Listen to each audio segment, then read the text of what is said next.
Hey! Welcome to the Dungeon Cooldown, your weekly catch-up show, chat show, retrospective on the Dungeon Run. Ooh. I'm Jeff Cannata with Morgan Peter Brown. Hey, Morgan! Hey, my friends, how are we? Happy Monday! I'm so excited to be Happy here. Valentine's Day. That's right. It's Valentine's Day. Oh my goodness, all the cheers and the hype train going on. Fallstar, you're so incredible. Thank you so much. Hadrian X. I'm seeing all these wonderful, amazing gifts. Who else? Kitty Scritches subscribed again. Thank you, Kitty Scritches. You continue to rock. Fallstar Pyroclastic Flatulent subscribed. One of what now? That's correct. Right. But we're so happy to be here with you all. Captain Carr, thank you so much. Yeah, man. Happy Valentine's Day, Jeff. You know, Happy Valentine's Day to you. It's our nice romantic lunch together. It is. Will you be my Valentine? I will. We're both Well, married men, but I will be your Valentine.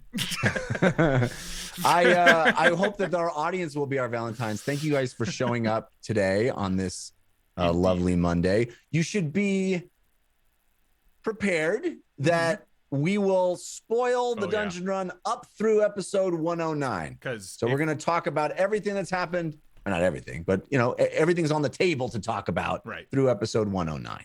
If you if you have not seen the second half of 109, what are you doing here? Like Yeah, you probably should watch that first because there's some stuff that happened. That's correct. Some stuff that happened that we probably want to hash through. And of course, this show is only possible because of our patrons over at patreon.com/thedungeonrun. And we are taking questions. We'll be talking about whatever you want to do. If you're here in the chat, we'd love to get your questions, but we will be looking at the questions submitted on the Patreon from patrons first. There's always a post on Patreon that goes up, I think, a day ahead. Right? Yes, that's good. And sometimes as many as 2 or 3 days. Sometimes it depends. We don't know who can make the cooldown until Sunday afternoon. So just to give you a little bit of peek behind the curtain. But this week we were like, it's going to be me and Jeff from pretty early on. I'm hearing in the chat that it is Hadrian X's birthday today. Hadrian X, happy birthday! One of our favorites. One of just old school dungeon runner, watcher of the time stream. We're so happy. Happy birthday, sir. Or happy birthday. Born on Valentine's Day. Yes. Born with love in their heart. Amazing. Adrian X. Thank you. Angel Devilson giving out subs. Fallstar still giving out cheers. Thank you so much, everybody. You're so incredible. And this is always the best way to start our week. Yes.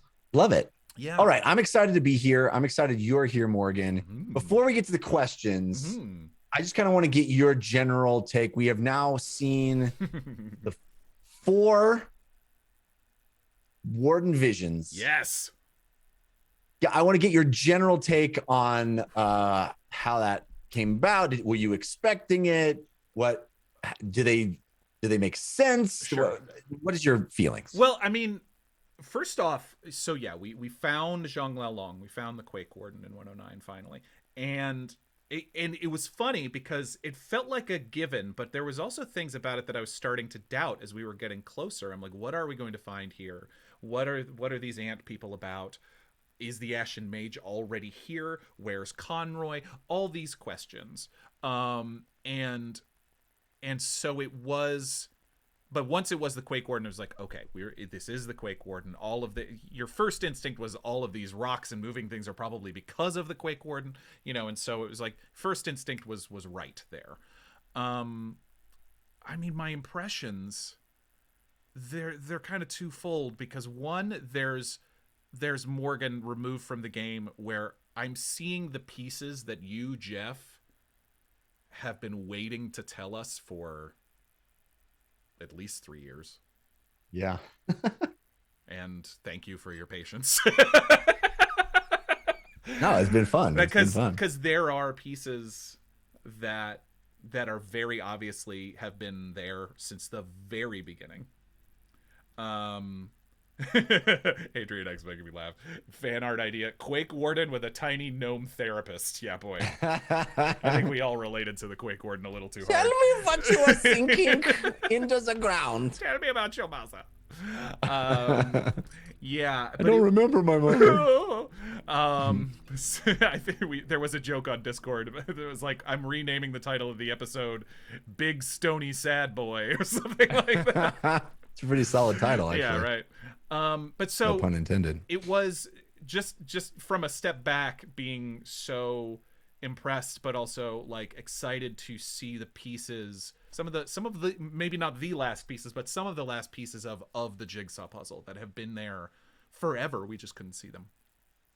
I have tried with all of the Warden visions to present, at least in the context of when the first Warden vision you guys saw, the Storm Warden vision, was a single vision. Right. You guys there where you participated, then you came back. Right. Since then, it has been multiple visions inside the same experience. Right. And I tried doing them chronologically. And this was the first one that did not work that way. Yeah. And I was very worried about it being confusing, but I felt sort of rhythmically and pacing wise, it sort of needed to be like that. Yeah, I see that. But I didn't know if that was confusing. It wasn't confusing to me in the moment. No, I mean, there's still some question. It created, I think, maybe some extra questions about where the exact order of things. The fascinating thing that I'm still left with, and maybe this is jumping too far ahead into our conversation, is that final battle from episode 6, the final battle of the War of Ideas, which I think is how we've always talked about it, and I think even how you've described it, was not, I think we know this now, and if I'm wrong, maybe don't say anything, but give me a signal. No, that, what I realize now is I think we'd always assumed that those armies were the other enemy, were the other side of the War of Ideas. And I think we now know that is not the case. That's correct. Because that only happened as a result of the domino effect of Li Fen, the queen. Mm-hmm. Yes, Li Fen. Li Fen and presumably others, but Li Fen making the call, telling the champions of the Orient Age to go kill Nonezeron, get the Godslayer blade, give us something to kill Onivrius with.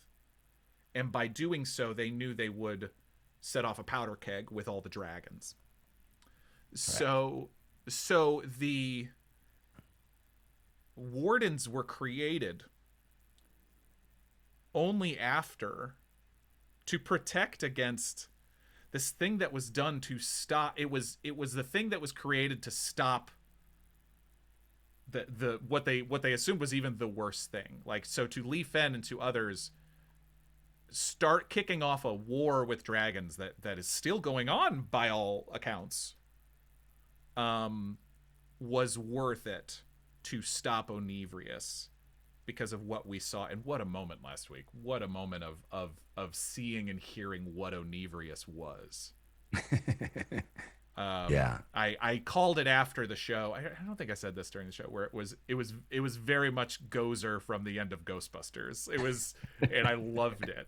My mind was blown. I was like, oh, that voice is incredible. Yeah, it's just to look at your face and watch that voice come out though was amazing.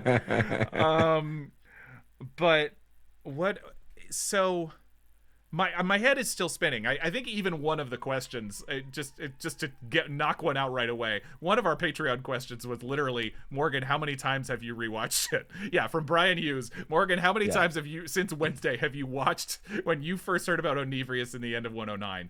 The truth is, unfortunately, not as nearly as enough as I've wanted to. I probably will try to watch it more before Wednesday, but I haven't watched it as much as I would have liked to right now, sitting here. But there's so much to unpack, and that conversation there, Jeff, I don't want to spoil it. There's some there's some chatter on the players only text thread without you, as there often is sometimes. Well, that's okay. There's a lot of chatter in the no cast zone in the Discord, so that's You know what? It makes me nervous. By the way, I just want to reiterate: if you're here and you're a fan of the show, if you're not on the Discord, what are you doing? Get on the Discord, because it's the place to be. Because we have so many fun conversations, and there's so much talk about the show.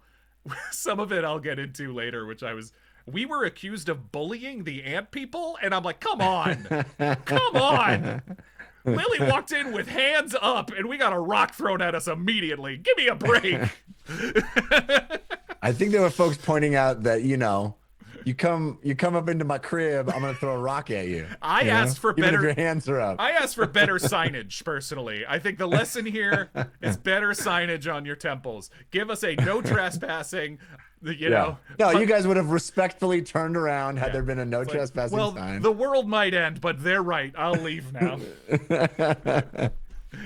God forbid I commit a misdemeanor. Honestly, Bingle did have a turn back sign that you guys promptly ignored. We do not follow signs. This is correct. But on episodes like last week, I will say that the cast, there is a no cast secret room that we, the cast, are not invited into, so the audience and Jeff can conjecture at will. And the fact that, I will say, I think after the show last week, it was dead silent everywhere else. And I was like, yeah, must be excruciating when you guys are like, okay, what are they saying? Oh, we don't get to see what they're saying. And I was like, I have a hunch that the no cast room is on fire right now. Because of everything that went down. But I'm very grateful that the audience is so respectful and doesn't want to, contaminate the well with you guys. I think that is I'm very happy about that and grateful. We love it. As a result, sometimes they do get ahead of us, sometimes story-wise, because they do know things that we don't. So there are times where it's like, duh, how did you not know this? I'm like, you have about 300% more information than I do. Yeah, I mean, there has been, 3 years now of audience-only secret rooms that you guys have not been privy to? Yeah, that's very true. Someone would. I think it was Failwaffle and I, where I was like, "Oh man, Onevrius the Keen," and people were like, "Yeah, how did you not guess Onevrius?" And I'm like, "We haven't heard that name in 50 episodes." Yeah, I was like, I got other things on my mind. I'm sorry, I'm a demon. Hello. Yeah. Yeah, but it's so awesome. Incredible, and there's so much stuff going on. So, but I think where I started, because I'm getting off track, that conversation with Lee Fen happened before the champions were wardens, obviously, but after, presumably, they'd sounded like they'd killed Onevrius.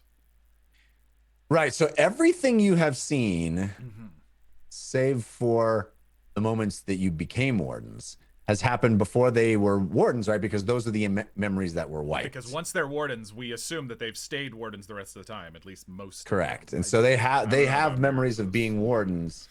Yeah. Everything that they've experienced as wardens was not wiped because it happened after the mind wipe. Right. So all of the memories that are unlocked with the amulet are pre-transformation into wardens. Correct. Yeah. And there was a couple lines in that scene that has definitely made some eyebrows go up on our side, which was something along the lines of saying that it must have been very hard for Miracis to deal the blow to Onevrius, or something, some sort of wording to that end. And it was like, what does that mean? Like there's sounds like the Godslayer blade was used to kill Onevrius. Man, I'm having thoughts right now as we're talking about this, because I've made a very big deal in the past. In episode 6, the words were simply said that there was mention of a weapon created that was so terrible that it needed to be forgotten. And I can't believe I'm saying this right now. Is that weapon the Godslayer blade? Maybe it is. I think it probably is. And now we have it. Yikes. That's a heavy burden. Gordon the Rogue says, "Keep talking. I'm taking notes." I am not. I Jeff is neither confirm nor deny. Right, that's fine. That's fine. Confirm nor deny. I think we're sitting with that big old thing in our backpack. Oof. That scene of Onevrius damning, right? Pretty much cursing the elves down into the earth was horrifying. It was terrifying. Well, I'll tell you, someone in the no cast zone, I think it was Kaz, was the first person to notice this. I don't know how familiar you are with the source material, but I lifted that little speech with some minor tweaks, but I lifted that straight from the Old Testament.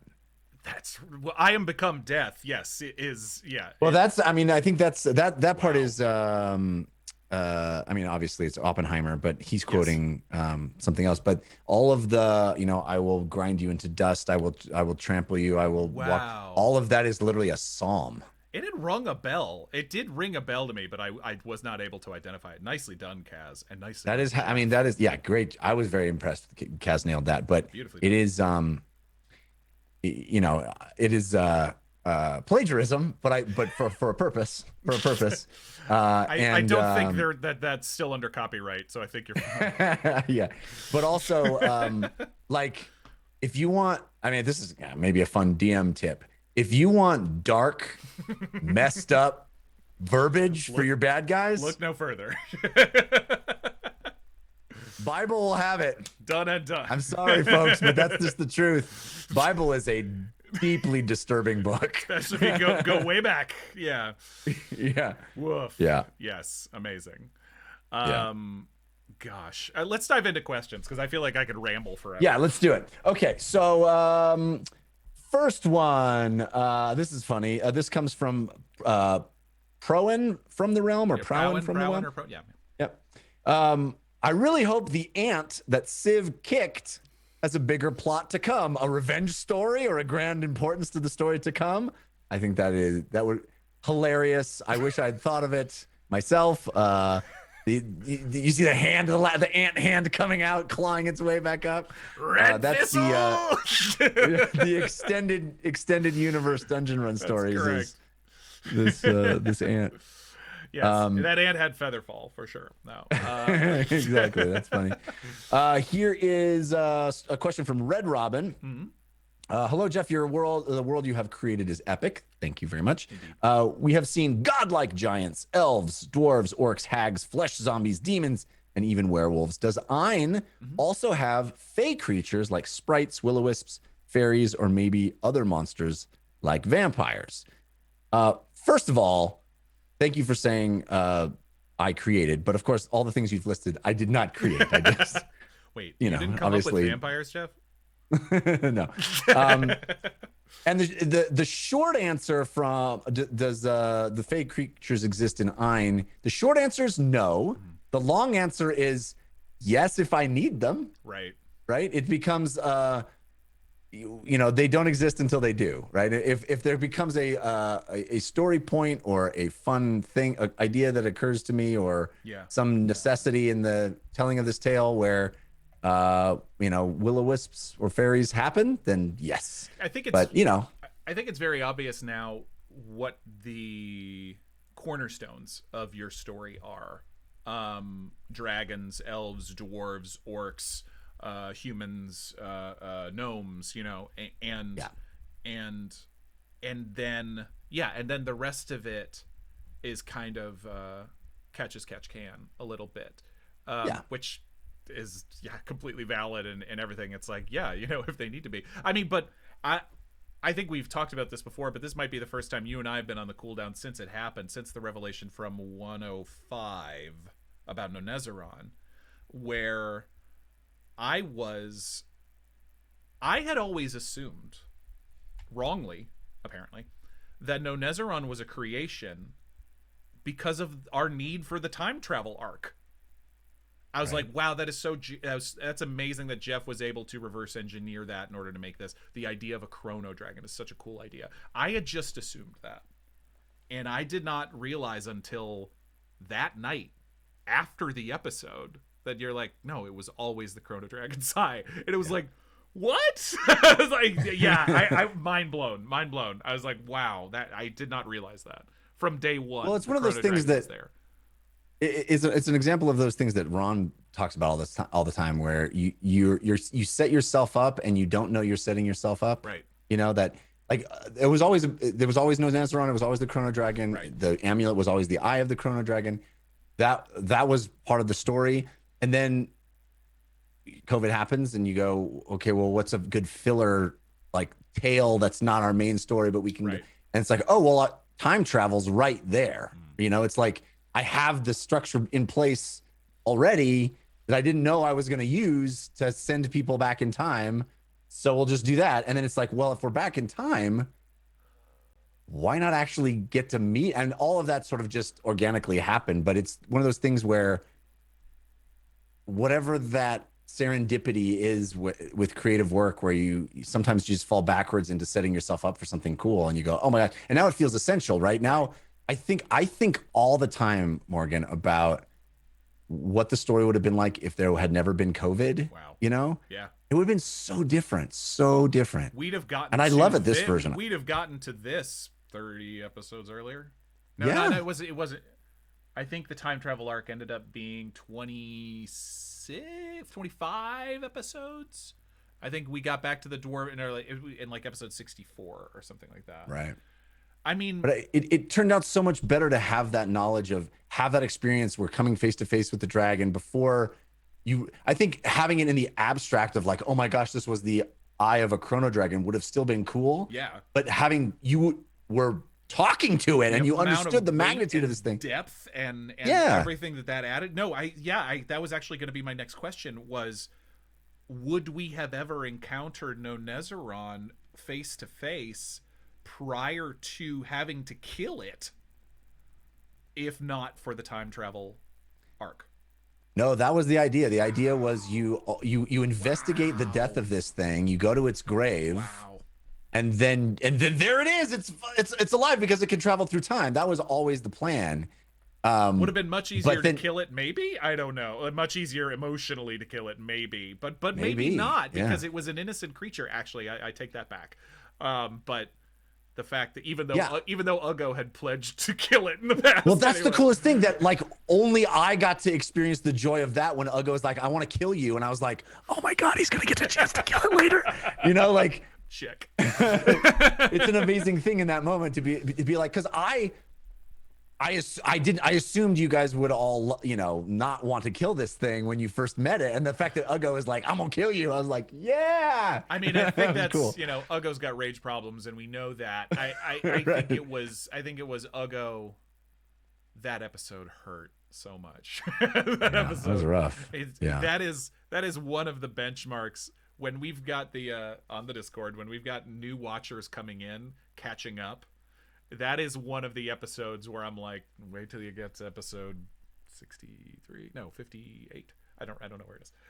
Wait, know better than I actually. Wait till you get to. And I'm eating popcorn, waiting for them to get to that episode, because mind's blown. Yeah, I'm muted. What? Why am I muted? Hang on. Are you muted? I hear you. No, you're fine. Jessica says I'm muted. Nope, fine. Just you, Jessica. I think, oh, hey, Jess is is muted. Everybody don't do that to me, Jessica. I liked this comment from Braina. I hope I'm pronouncing that correctly. I've found that when I plan as a DM, no matter what I do, things find a way to fit together in the coolest ways, regardless of intention or starting point. And that's, I think, one of the joys of serialized storytelling is if you're open to it, if you're thinking about it, if you're putting in the work and you're really trying to fill your world with detail and you know, it's inside you. I think, like I said, you sort of do these without knowing. You give yourself an alley-oop without knowing that you're you're doing it. You know, it's really fun. I've talked about this before too. I think some of the most all right, hang on. I think I see what people are talking about sound wise, but I'll work on that in a second. You can still hear me though. I think is weirdly parameters for me are often like help me with my creativity more than anything, where it's like I as a DM, when I try to homebrew things, it's extremely difficult for me because I need uh I need boundaries. I need like Structure. nothing scarier to me than just wide open earthen page, and you're just sort of like, oh Yeah. my gosh, what am I gonna do? You know, I produce independent films where we make movies with not a lot of money, and it's like, well, it's because we had this apartment and this thing and we had a car, and so we can make a movie out of that. You know, I've gotten creatively so used to that when you just go, you have an entire world and magic and do anything you want. I'm like, I don't know what to do with any of that. Yeah. But you can manufacture that, right? Even when you have a wide open page. I mean, a lot of the stuff that I will that will spur a cool creative thing for me is a limitation. Like oftentimes, you know, we use Patreon to we are patrons of map makers, and we get these maps, and oftentimes I'll pick a map and I'll go, oh yeah, I definitely want to use that, but then there'll be some weird detail in the map, and I'll be like, well, what's that? Now I got to explain that because the cast is going to ask me, and then I'd be like, well, I have to explain that, so all of a sudden now it's this cool opportunity to create something that can tie in how you never expected. Yeah, your hand is forced, but then it becomes this. It might be the coolest thing about that entire episode is that one little thing that you didn't think you even needed, but now you did need because it made you need it, you know? And how many times have we seen that? I mean, that's the beauty of collaboration, really, at the end of the day, and collaborative storytelling, like what we're doing.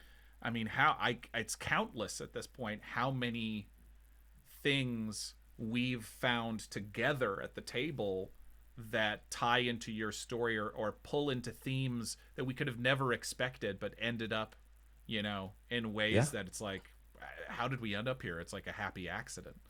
It's so cool. We're just reading the waves as we go and just sort of like, this feels right. Let's go over there. Well, another one of the things is neat that I've noticed is here we had, you know, Uggo, this barbarian orc, jumping into the body of this human paladin.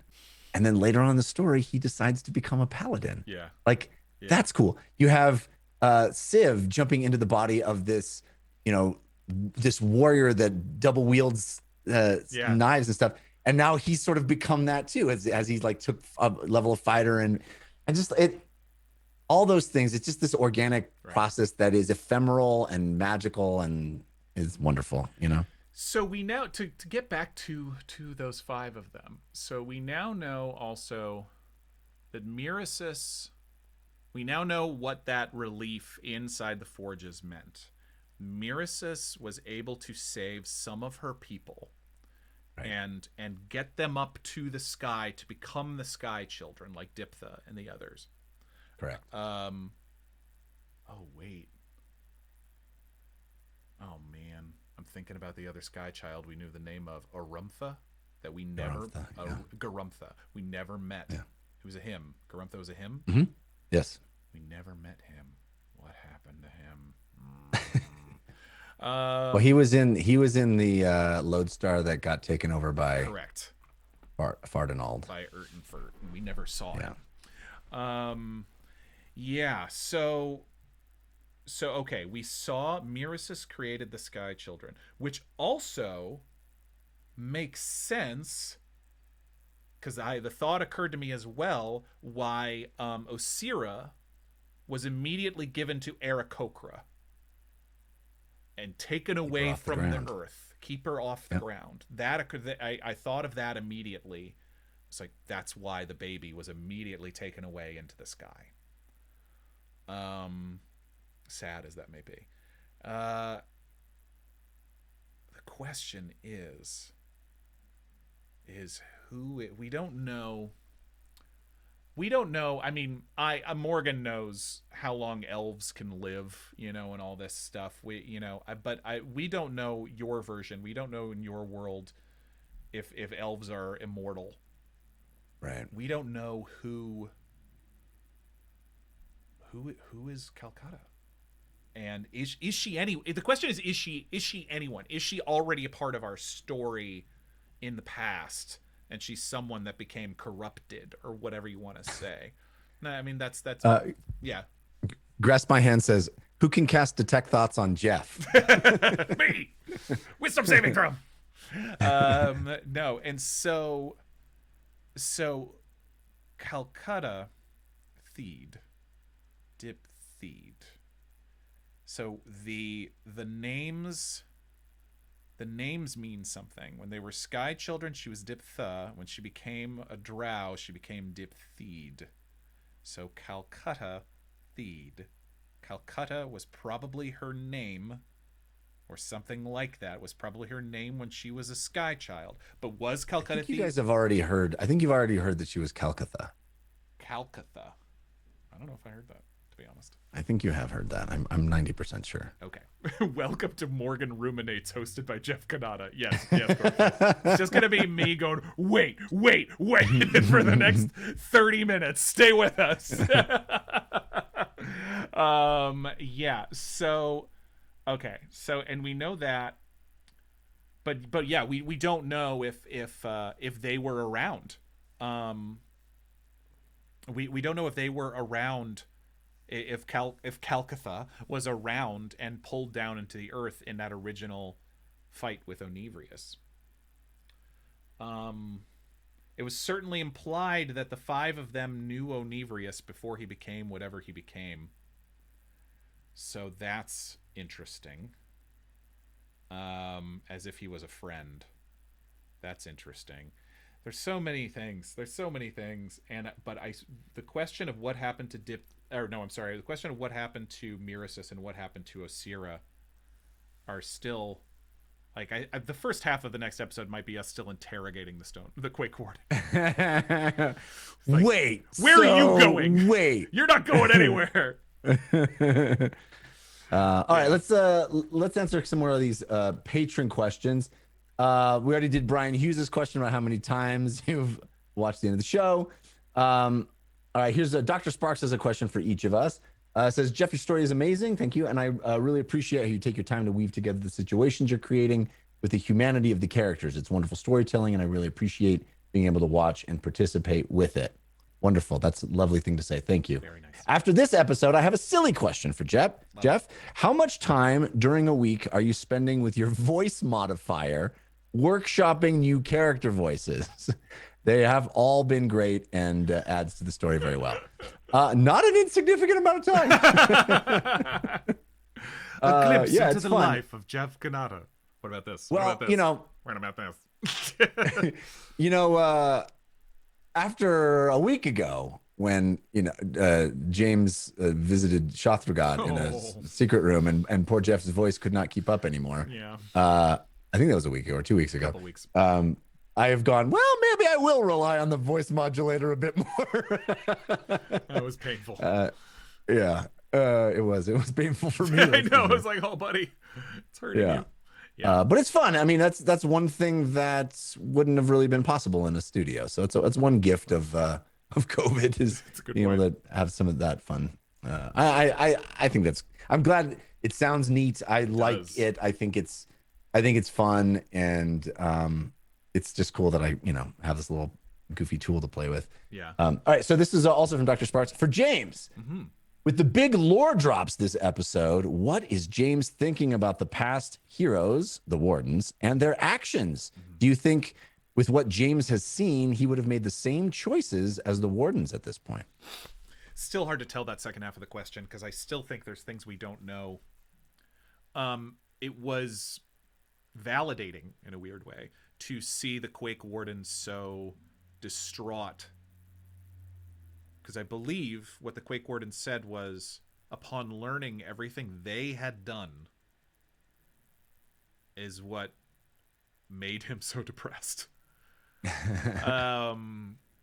And so I think that's validating, because especially, I mean, we'd already been kind of feeling it a little bit, but especially after the Nonezeron revelation, it was like, wow, they were doing some questionable stuff in the name of saving everything.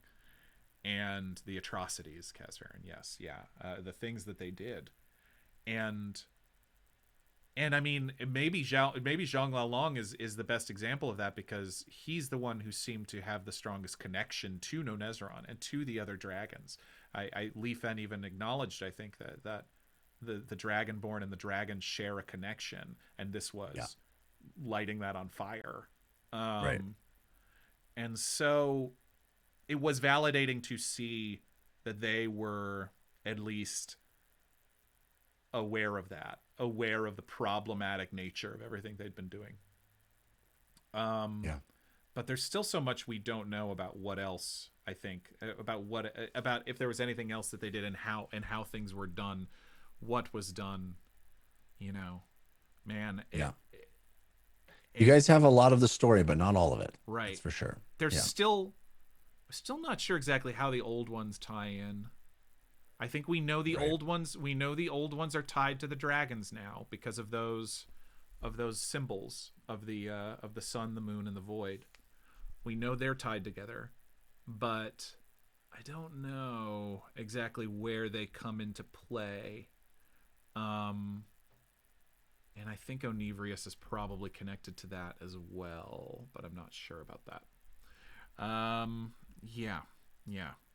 Was that answering the question? I feel like there's. Yeah, I think so. Well, would James? You don't know if you would make the same choices yet, because you don't have the whole story. I honestly don't. I mean, there was. I actually liked this moment a lot, even though I didn't get an answer, because it was.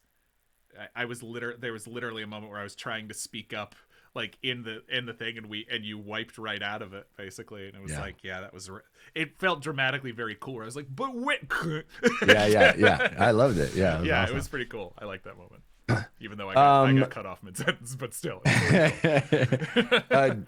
David Gen Pro said, honestly, that is looking back on this episode.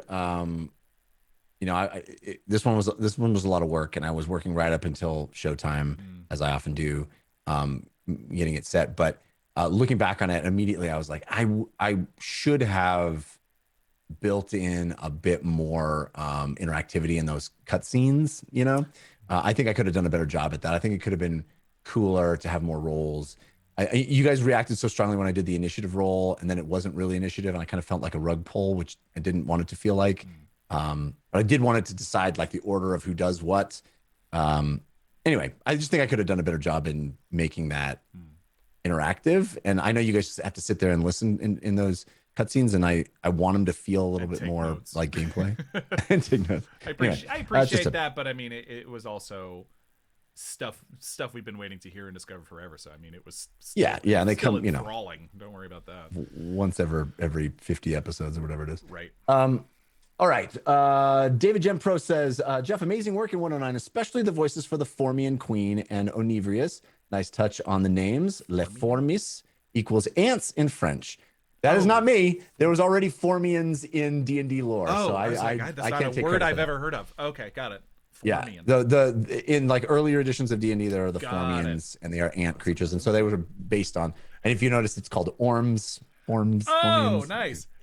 Here is, by the way, can we talk about them for a second? Jeff and I were laughing before the show because, as I've said, I've not gotten to rewatch the show as last week's episode as much as I wanted to, but I have re-listened to the ant portion, and I still can't understand it. I mean, I can. It will just, by the time I'm done, it will have taken me a lot of time to, and in the moment, there's no way that I would have. The go to the K. To the gan, you the goo, the gun, to the girth, to the gan, to the gee, to the gow. Long gone. I said, okay. Can you understand me now? If you ever just want to say something terrible to me, Jeff, just go ahead and say it like that, and I'll go, okay. The guy, let the gov, you the goo, the gork, again. All right, I got that. Thank you. That's very sweet. See, that's the thing where I'm like, oh, see, every now and then. Now you understand. Yeah, I only understand compliments. You know why? You understand compliments. You speak the language of love. It doesn't matter that's what it is. Valentine's Day. It just comes right there through. There you go. But no, there would be occasional words that I'm like, oh, okay, that's very clearly silence, or something like that. Yeah. The amount of times I was laughing because there are moments in that scene where I think you're saying something, and I'm Yeah. way off. Something way cooler than what I actually said. I think That's when I felt bad. You're like, he's talking about the god of no. I was like, the god of the air. He said the god of the air, and I'm like, no, he didn't. As re-listening to it, I'm go like, over there. He said go over there. All right, so David Gem Pro goes on to say the Patreon stat blocks for the Formian Priest and Rock Monster will ensure they make appearances in my DM'd campaign. Rock Monster. Awesome. That's cool. The Amulet Keeper reward tier. If you're not in there, I threw those stat blocks in. You can see those monsters for yourself. Put them in your own games, as David Gem Pro is. David Gem Pro said also that the Fulling and the Fetid Attendant did before these, which are previous Amulet tier rewards. What are your main inspirations for all your new creatures? I feel like I should ask a romance question on Valentine's Day. Heroes have limited time for love, but what potential romances would you like to see from the characters? James and Nance, Civ and Lily, Fahima and Zanelka, and do orcs need love too? Yes, they do. I think you very specifically resisted the romance with Nance, but I love the character reasons why, right? I mean, James is a very damaged individual. Yeah, James, I think that conversation from episode 100 between James and Nance was feeling bad.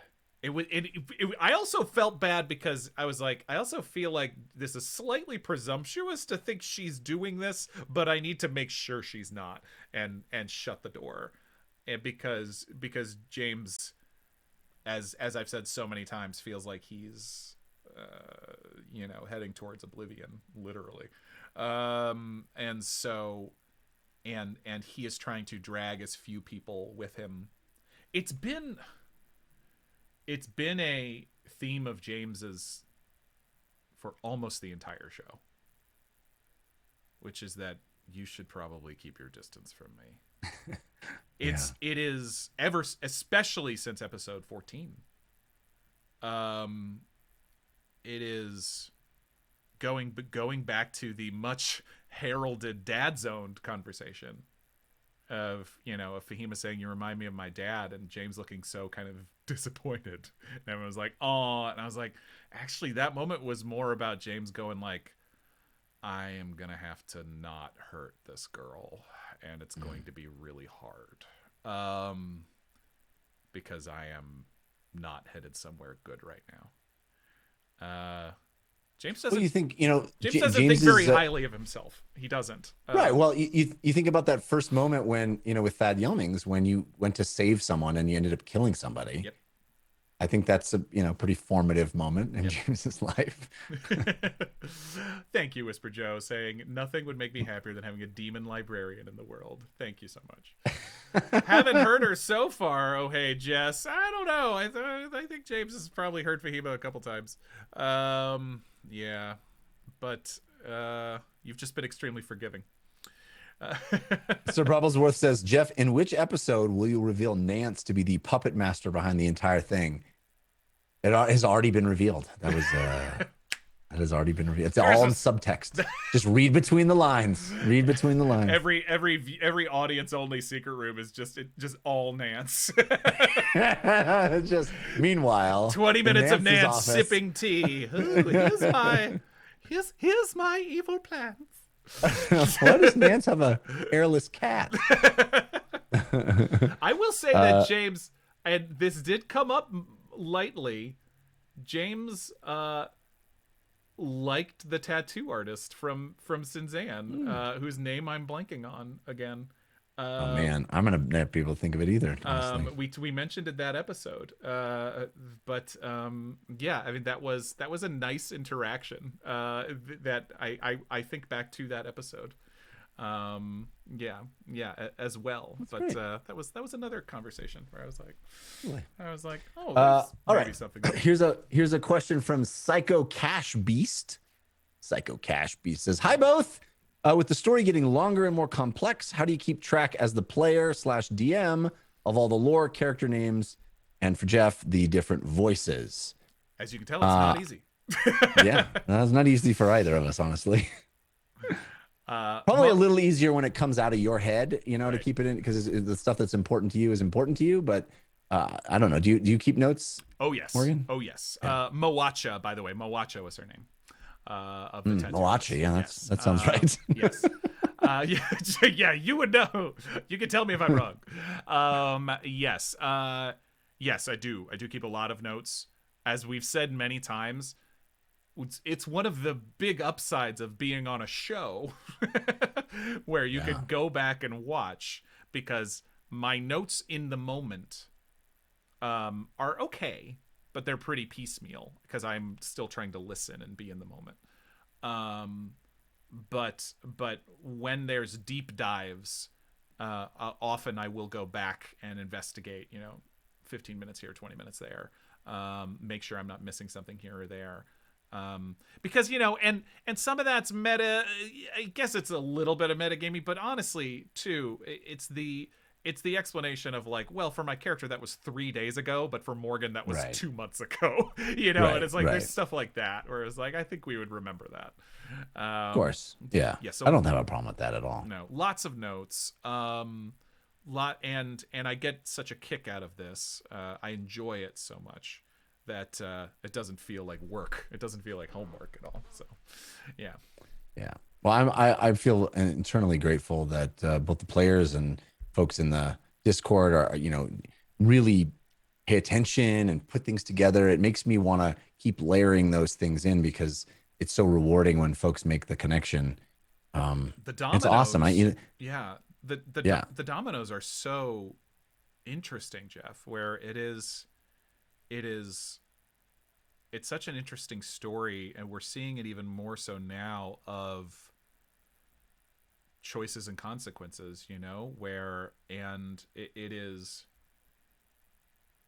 how far down the rabbit hole will you go to do what you think is right in the moment, where it's or to like they were willing to go so far that they ended up kicking off 300 years of build up to something terrible, right, and burning down libraries, and killing their friends. I mean, they called Nonezron their friend, and all these things where, like, in order to save everything, makes anything the heroes of Bingle have done look not that bad, by the way. Yeah, you guys killed a fulling here, though. It's not a big deal. Who had it coming? Let's be honest on the fulling.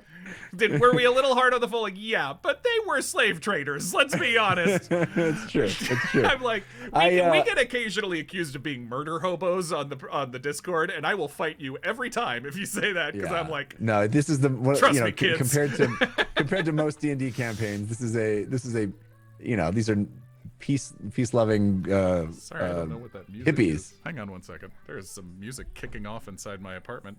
What the heck? Oh, all right. Weird.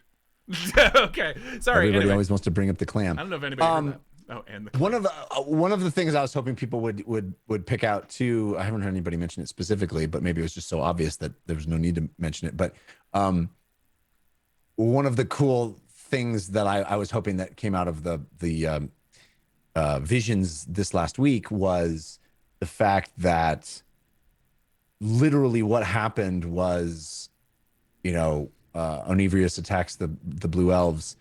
They try to save them, and the dragons come and save everybody. Wow. And then they betray the dragons like that. Like literally you go right from a scene of them going, hey, we're going to kill the dragons. And we know that it's going to be bad, to a scene where we blow a whistle and the dragons are right there ready to come and save the day for us. Like that's the level of, and they turn right around and stab them in the back. Yeah. Dude. So anyway, not, just war makes whatever of us all, awful. That's terrible. Anyway, it's terrible, but it's so. Oof. Fail Waffle says, "Oh, we definitely noticed that, Jeff. Trust me." I think that there's another channel in the Discord that I'm not allowed into. I wouldn't be surprised. No DMs, no players. It's just a flame zone, a 24/7.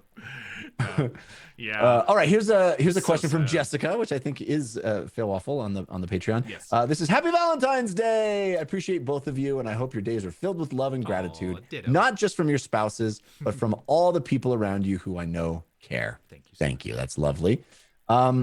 Jeff, I wanted your perspective on puzzles in D&D. I know providing balance in D&D, especially one that is a show like this, is tricky, but what are your thoughts on incorporating puzzles in D&D games in general, as well as this live platform? Which puzzle in TDR has been your favorite so far, and which one maybe did not play out as expected? I love puzzles. I think you and I share that, Morgan. Oh, yeah. I love puzzles in life. I love puzzles in video games. I love puzzles in D&D. I always am trying to come up with good, clever puzzles that are interesting and not sort of the same old. And I've really made it a goal to try to have puzzles every few months. Yeah. So I'm really proud and I'm very fortunate to have players that are open to that, and you guys enjoy. I think for the most part enjoy tackling puzzles, and I thought that you guys. I loved watching you guys handle the little lighting orb puzzle in the Ormian place. I thought that was really cool. But I've tried to. Got so mad at me for wanting to split the party. I'm like, but this is the puzzle. We have to. I was like, are you kidding me? Yeah. It's kind of required to solve this. I love puzzles. I'm always trying to think of puzzles that will work. I think you're absolutely right, Jessica, that it is very tricky, especially it's different in a home game where, if everybody wants to sit around or let's go get a snack and think about the puzzle for a while, that's fine. But if the show comes grinding to a halt, as a stream, it is much less fun. That's true. So, you always have to sort of build in and out for yourself if need be. It's hard sometimes too in the medium of D&D, because if the players puzzles sometimes are so visual that you just describing them sometimes is not enough. Right. And you can do the best job of describing them, but it's often very hard to see it still. I'll go back. One of my favorite ones was the entrance into Whitebeard's Juddy. I loved that puzzle. That was super cool. Thanks. Yeah, I was proud of that one. I think you'll notice, to your point, I think you notice almost all the puzzles that we've had on the show have had a visual element to them. Pretty much. I think so. Yeah. I think they have. But because it's something that D&D relies so much on listening, where if your players have missed, or if you have missed a smaller detail in the description, that could mean everything. And so often a visual component is almost always necessary, I have found for myself. And I think the coolest moment for me as a player in D&D and as a DM in D&D is when the dungeon master pulls out a supplemental thing and hands it to the players. Props. Like, that is the coolest thing ever. Yes. And you find this note on the body. That is the coolest moment in D&D. And you're like, oh, and you unfold the thing and you're like, oh, what is this? It's a good. The Duke puts out this egg. The eggs. That's what I mean. That's my favorite stuff. So that's. I did in a home game once. I literally used Lego pieces and asked them to build something, and I love doing stuff like that. I love bringing in goofy stuff. As far as my favorite puzzle, by far the one I worked hardest on and am most proud of is the Fortress of the Four Former Forges, which the poem where you get all the lines and then you realize that the first line was wrong. Yes. Yeah. That to me, I'm so proud of it because it not only is I think a pretty cool puzzle, but is also like it reveals something about the world. At the same time, and that was very funny, and that was I re-listened to that episode recently. That's a way through, which is another thing we talked about in the Discord recently. Is if people go back and notice, there is now a way up, a way down, a way through, and a way in. It's spread out over 109 episodes or 108 episodes, but they're all in there. And I was re-listening to that episode a way through recently, and which is when we really tried to break that puzzle and eventually did. That was such a cool moment. And there was the moment where I thought it was wardens, and I was like, I think I got it. And I charged forward and screamed out wardens, and I was way wrong. But sometimes you got to take big swings on puzzles to find out if how wrong you are. Just because finding out what it's Wordle. It's exactly like Wordle, which if you're not doing Wordle now, who are you? No, I'm kidding. Or it's Wordle where it's just as helpful to find out what it isn't to find out what it is sometimes. Yeah. But I love puzzles. All right, here I will offer a bit of advice for any DMs or anything like that. Is there are books of puzzles. Amazon has a bunch of them.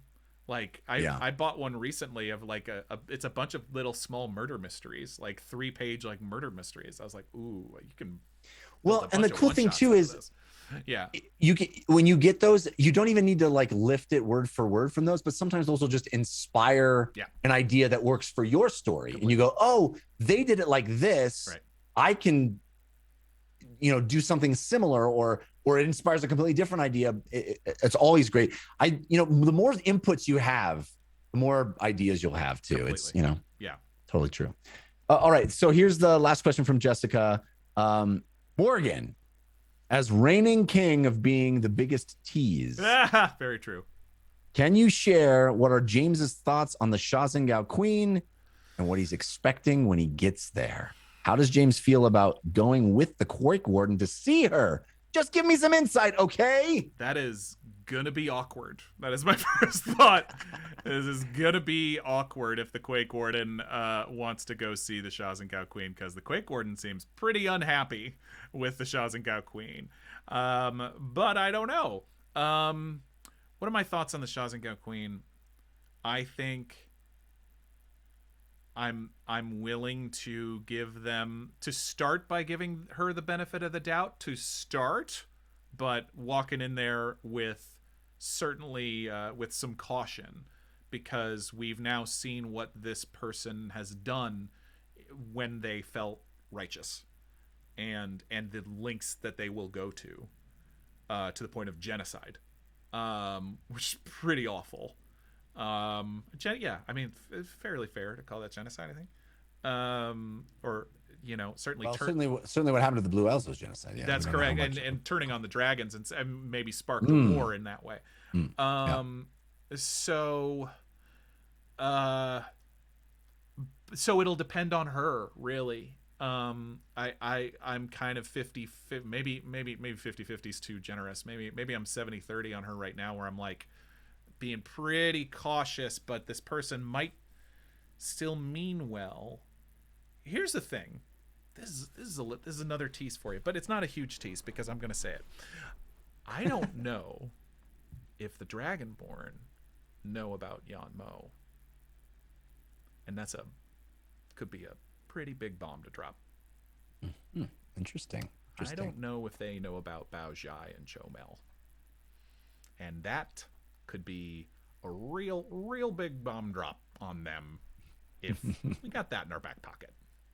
Right. Because that could throw a whole lot of stuff into a maelstrom in old Shazengao country. Yeah. Well, we will find out. Yeah. Wait, how long do I have to prepare? Oh, I know, right? 2 days. Wednesday nights, 6 p.m. Pacific time, twitch.tv/The Dungeon Run. Hope you're there. We appreciate you being here with us today. I'm going to do a classic Morgan thing. Can I get in one more thing? Oh, please. Because Kaz Farron just brought it up. Kaz Farron says, we don't know the relationship between the queen and sister, etc. Wait a minute. I believe the queen, the current ruler, last we heard, was Bao Jai's younger sister. Or sister. No, the current ruler is the princess. Right. That's right. Right. Who is Bao Jai's younger sister. That is correct. Okay. That is what so I thought. it's not the queen. So the queen has been kept in secret. Exactly. The weird thing about the Shazengao that you guys have known but nobody kind of really thought was weird, but it is super weird, is that the ruler is called the princess. Right. Right. It's the queen's not giving it up. She's in the back. And nobody was like, well, does that mean the queen's still alive? But the queen's been still alive. She's still alive. So yeah. But yeah, Bao Zhai's younger sister is still on the throne. Well, sort of on the throne. 22 years ago, right? 22 years ago. So yes, 22 years, not that long. Bao Zhai's younger sister's still there. That's a big bomb drop. Yeah. Anyway, okay, sorry, had to get that in before we left. Oh, I love it. So yeah, so check it out. Lots of stuff, revelations. They keep on coming. Indeed. If you're not a patron, please consider it. Patreon.com/The Dungeon Run. We appreciate our patrons. Thank you for making this show possible and making the main show possible as well. We'll see you on Wednesday. Bye, everybody. Take care. Happy Valentine's Day. Happy Valentine's Day. And humankind be both. Be both.